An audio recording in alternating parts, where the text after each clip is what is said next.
As the owner of a YouTube channel with less than 100 subs, I don't consider myself a YouTuber.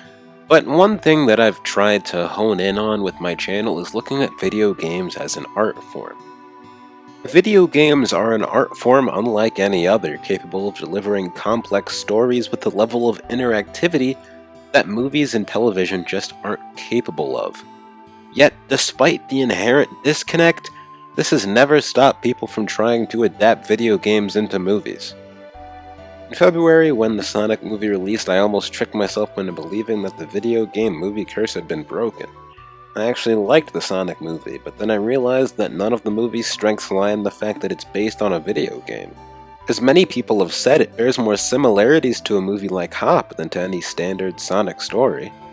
No copyright law in the universe is going to stop me! And sure, this allows for a fun and enjoyable movie, but not necessarily the greatest Sonic movie. I guess that's fine though. Part of what people don't like about video game movies is that they ruin pre-established lore from the game. How can you ruin that lore if you just ignore it? And while this philosophy makes sense, I didn't expect it to be taken to the extreme that it's being taken with the Monster Hunter movie. Wait, Monster Hunter movie? And it's starring Mia Jovovich. Hey, bro. I'm good, bro. You okay? I'm good, bro. You geeking, bro. I'm good. Bro. Bro, get hold of me. I'm good, bro. Bro. Are you crying, bro? No, bro. I'm good, bro. I swear to God. A Monster Hunter movie isn't even a terrible idea on paper. It actually makes sense. Since Monster Hunter is very light on story, there'd be barely any lore to ruin. If it were up to me, I would make a movie about a young hunter who comes to their own in the world of Monster Hunter. It's incredibly simple, but that's ideal.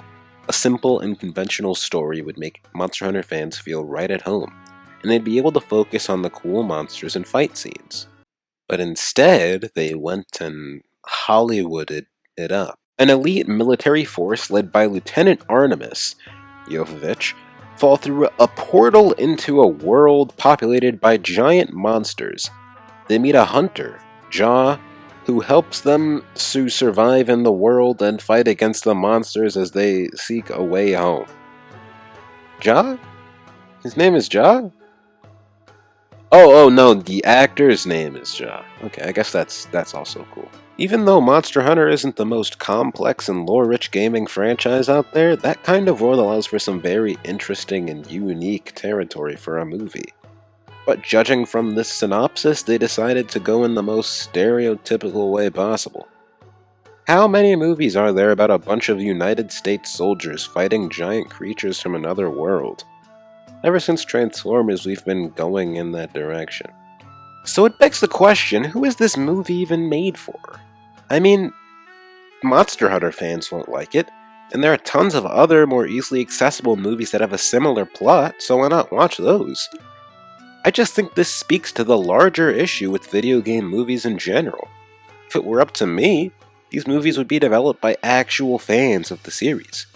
And sure, in this case it might end up making the movie be a little niche, but not every film has to be a blockbuster. It's just a much better idea, in my opinion, to make a quality film that will actually please fans.